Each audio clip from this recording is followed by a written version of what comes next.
और यंत्र। तंत्र के पहले गुरु भगवान शिव हुए और गुरु माता माँ पार्वती।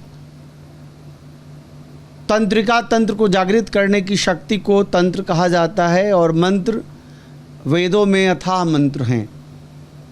ऋग्वेद, सामवेद, यजुर्वेद, अथर्ववेद, अलग अलग वेदों में अलग अलग देवी देवताओं के प्रसन्न करने के अलग अलग मंत्र हैं। यानी तंत्र का प्रारंभ भगवान शिव और पार्वती से है। लेकिन प्रश्न ये भी है, अगर शुरुआत महादेव से है तो फिर इसका प्रभाव किस तरह के होते हैं?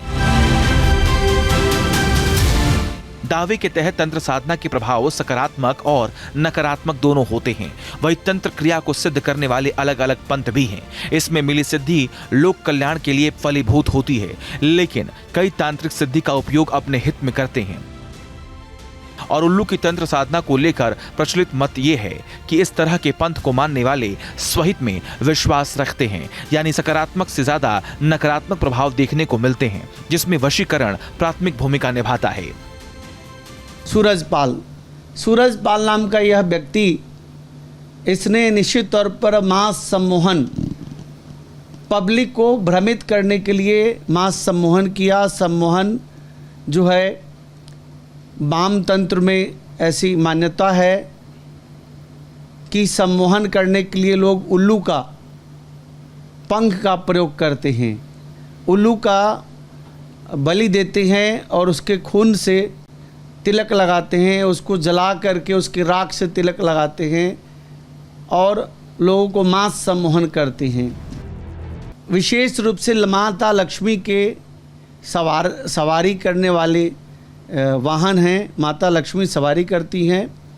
और उल्लू का दिखना यानी धन की प्राप्ति का सूचक है, लेकिन दिन में दिखना अच्छा नहीं है। उल्लू किसी के घर पर जाकर के बोलता है तो उस घर के कोई एक व्यक्ति की मृत्यु होती है।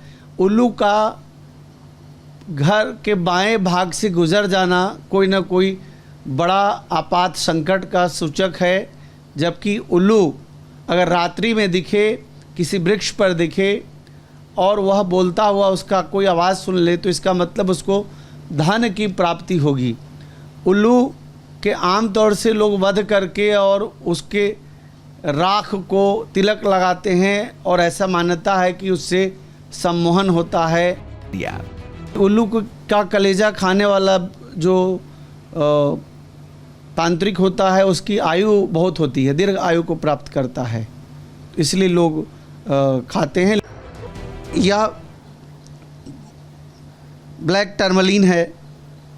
यह विशेष रूप से कोई काला जादू, मैजिक या तंत्र करता है तो उसको रोकता है। जैसे आपने वाम की बात की, वाम तंत्र की बात की, अगर वाम तंत्र कोई किया जाता है, मैं समझना चाहता हूँ आचार्य जी, तो अगर ये पत्थर किसी के पास है या उसके पास है तो वाम तंत्र के असर के बेअसर किया जा सकता है। सनातन धर्म में जीव हत्या पाप कहा गया है और अहिंसा को परम धर्म माना जाता है। हम लोग बलि देते हैं, लेकिन हम लोग पेठे का बलि देते हैं। हम लोग जब भी नवरात्रि आएगी तो सप्तमी की रात्रि हम लोग पेठे की बलि देते हैं। हम लोग विशेष रूप से अगर बलि की बात आती है, हम लोग पशु पक्षी को बलि पर विश्वास नहीं करते। पशु पक्षी की बलि जो है वाम तंत्र के लोग देते हैं, लेकिन हम लोग फल के प्रसाद चढ़ाते हैं, भोग लगाते हैं।